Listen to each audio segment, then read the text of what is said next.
Hello, fellow homesteaders. I'm going to show you some inexpensive ways to get some learning materials and extension materials and manipulative activities, especially for younger children, for your homeschool classroom. These are not only extremely inexpensive, the ones that were store-bought, but I also made some homemade ones. And they also take up very little storage space and offer an interactive learning environment. You can have multi-children playing together. You can have children working on the same activity with their own little packet of materials, easy to clean up. They have their own to get out, learning some responsibility. When you're homeschooling, likely one of the reasons you decided to homeschool was not only to give your child a better education and a safer environment with a curriculum that you approved of, but you also wanted to do more whole child teaching. You want to go beyond the academics, teach character, self-reliance, self-esteem, personal responsibility.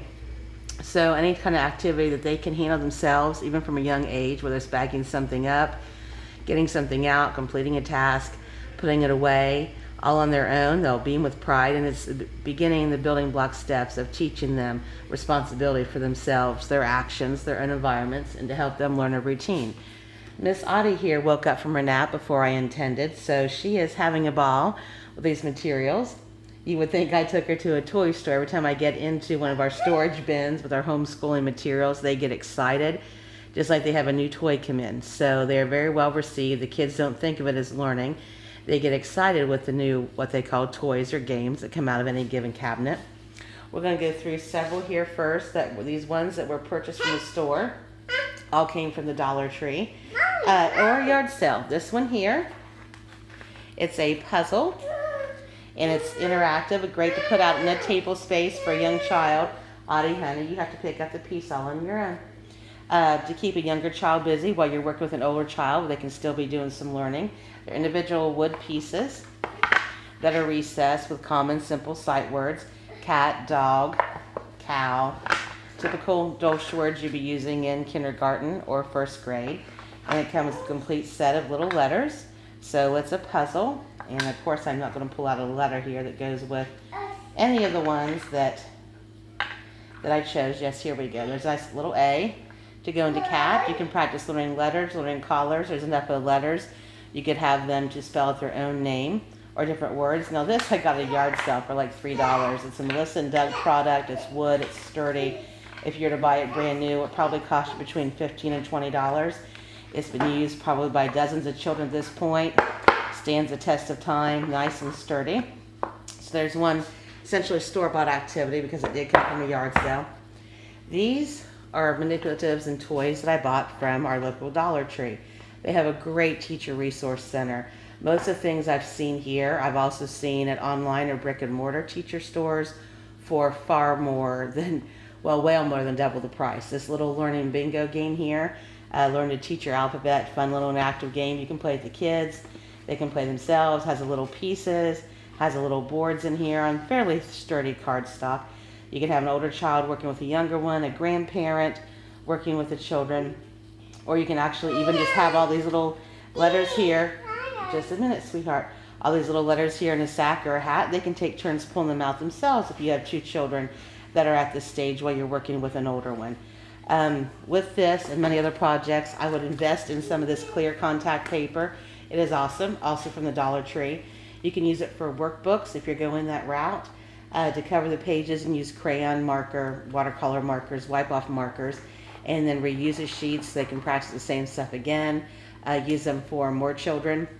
Will be coming up the age group to cover up little things like this cardstock in the bingo game or these sheets. This was a set of quite a few that came from Dollar Tree. Come in a little wrap thing like this. They also have maps of the world, alphabet letter strips, everything you'd see in a typical classroom for $1 instead of $10 to $20. It would be my one-stop shop to get some very good quality and useful homeschool materials without busting your budget. If you went in there with $25, you'll come out with everything you would need if you want to set up more of a traditional looking classroom, which might ease a transition for a child who's used to public school, or just to have some fun and easy learning materials at your fingertips while you develop your stockpiles of homemade and more interactive learning materials. This just has square, circle, collars. They're a great sorting activity for preschool through first grade. And with those, to go with these, I bought these little foamy cubes from Dollar Tree. This might be about 3 packets worth, and they can sort the colors. These are also great for doing any type of STEM activity with building or following a pattern. You can just simply draw some squares on a piece of paper and color them in whatever different ways you want to create patterns. The children can draw the cards out like a flashcard or out of a little sack, and they have to complete the pattern. Part of a comprehension activity. All these meet the academic standards that you would need in most states. And if you can see Miss Audie, the tub she is, no, one tub at a time. The tub she is enjoying at the moment is the one that has foam pieces that are in shapes that also go with those. These came from the Dollar Tree as well, as did the container. I think there's 2 sets. You have, yeah, you can play with that. A heart, a circle, a square, things where the kids can have a little bit textile activity and sort them. And these, along with the cubes, can be used not just for this activity or patterns like I mentioned, but also as counting manipulatives. They're learning their math problems. You don't have to get paper and pencil and do lots of sheets if they are practicing. You can set these up and have 2 of them here, and then have a little plus sign you made out of, I see honey, out of cardboard, or a magnetic one that you might be using, those little magnetic sets you can get for your fridge. And you can have 2 plus 2, and then they can count out 4 more. If you give them a math problem on paper or chalkboard, they can use these to help them count it out like a number line. These are little paper clocks to learn how to tell time. It's still important in our digital age to be able to understand how to tell a clock. There are 4 little clocks in here. Also a nice sturdy little cardstock, 4 for $1. So a multiple set there you can use to practice telling time with. This is a neat little thing. It's a die, and it's foam and has little wipe-off board areas. I've used this playing several different games. You can draw pictures or shape, do a scavenger hunt in the woods. As a hot potato, you draw a certain kind of leaf or an acorn and toss to the child. They have to find it. Numbers, letters, colors, dots that correspond with numbers, and they have to write the number on the board. There's just many options for it, but it was a handy-dandy little item to have for $1. And we have a couple other little games that came from Dollar Tree here. Audie has one of them out of the box. And it was a fruits and numbers matching, just the number and the corresponding amount of fruits to match them up to. Nice little independent activity the children can pull out and do on their own. And a monster math munch, another little nice math game. There's a lot of printable, free or low-cost educational games similar to these on the internet. You can print off on cardstock or regular paper and use the clear contact paper to laminate it. You can also buy educational games from a supply store, but they are, of course, much more expensive. This is a wipe-off board. I bought a set of about 10 of these to use for homeschooling. You just use a dry erase marker. You can actually use, and it won't wear quite as well over time, over a year or 2, but a regular watercolor marker. And it's blank on one side for any type of creativity, math, or science project. On the other side, there's lines. They can practice writing their letters the appropriate way to practice writing without going through quite a few tablets of paper. You're saving a few trees, and it's kind of a fun, neat thing to hold in your hand. It's portable. They can do it in the car if you're traveling. You can take it outside of the picnic table where the children have enjoyed the lunch they made and the food that they had grown, and write the food words. Yes, sweetheart, I will open that. We're now going to move on to some homemade learning toys. This is one of Audriella's favorites. I got these blocks, a huge cardboard box, about as, at least, I see them about up to my hip, full of Duplo blocks like this. And, honey, you play. And then these more square type of larger Lego blocks may also be Duplo, I'm not sure. From an online auction. Our Facebook here has a county online auction. I got literally hundreds of them, hundreds upon hundreds for $10. A little dusty, I cleaned them up, and now they're part of our educational routine here. As you can see, Audie is building these ones. Have the children's names on them, and they have to match to learn how to spell their name with the corresponding letters. You can do these with sight words. You can give them a sentence and have them find the right word by reading it as they get a little bit older, like 2nd or 3rd grade level, and they're past the spelling part of it. You can, like in these bigger ones, I just simply put 2 letters on them. You can make pretty much any size word. Practice spelling words, vocabulary words, spelling their own name.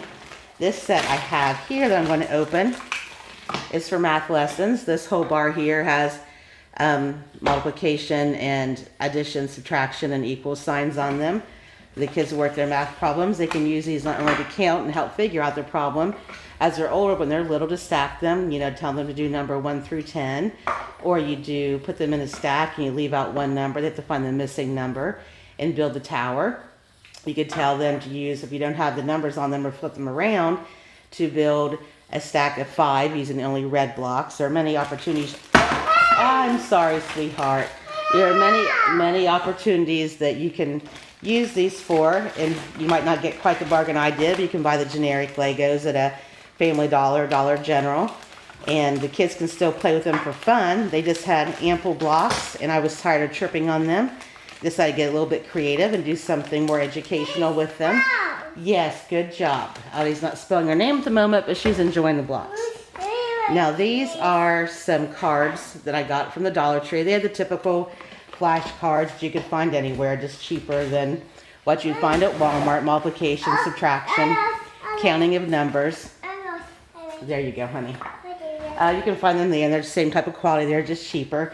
But some learning card games like Crazy 8, where they have to follow directions and be able to count and differentiate between the numbers.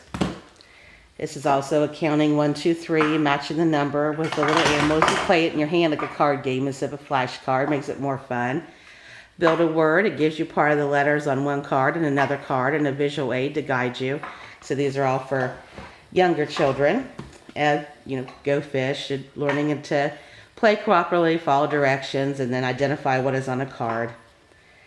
Colors and shapes, typical kind of flash card. Old Maid, another learning directions and identification game. They can find those pretty well anywhere, but they can be used for educational purposes, not just fun. You can get them cheaper at the Dollar Tree. This is a puzzle card. It teaches about community helpers, which is an academic standard for kindergartners. They use a lot in preschool too. You have to match the parts together and learn what the person does. It could be an extension activity for a community helpers type lesson. And if you're going to go the workbook route, you can go to an educational supply store and spend a lot of money. Also spend a little or a lot printing things off online. But I got these from a local Christian supply discount place. And of course you may not have that exact type of store in your area, but I'm sure there are discount suppliers. This one came from there, and it's very, very thick. And it's in a school education store. This would be a $27 book. This would be something that you might want to go ahead and perforate the pages and cover them with a clear contact paper so you can use them repeatedly. But the rest of these books were all educational by grade level that came from the Dollar Tree. And you could use the book as a whole if you're going the workbook route and cover them up with the clear contact paper so they're reusable. Or you could pull out different parts of these and incorporate them into other lesson plans, maybe your lap books or your notebooking. This one here on the back has a nice, oh, I turned it wrong. It had a key with measuring cups and different measurements. So that could be used as a notebook where the children make their own recipe book and learn the weights and measures for their cooking. It's great for them to have their own little cookbook and reference guides. They can do a lot of the cooking independently. So these are just simple little activity books, but if you're going to go that route, you may as well go more cheaply if you can, unless budget is not an option for you, and buy them from the Dollar Tree, and then cover them with clear contact paper. Thank you, sweetheart. I know, honey. So they can be used for many years to come, or at least multiple times, and as maybe busy work for a younger child when you're working with an older child, or just to have the younger child do some extra practice and be able to work more independently.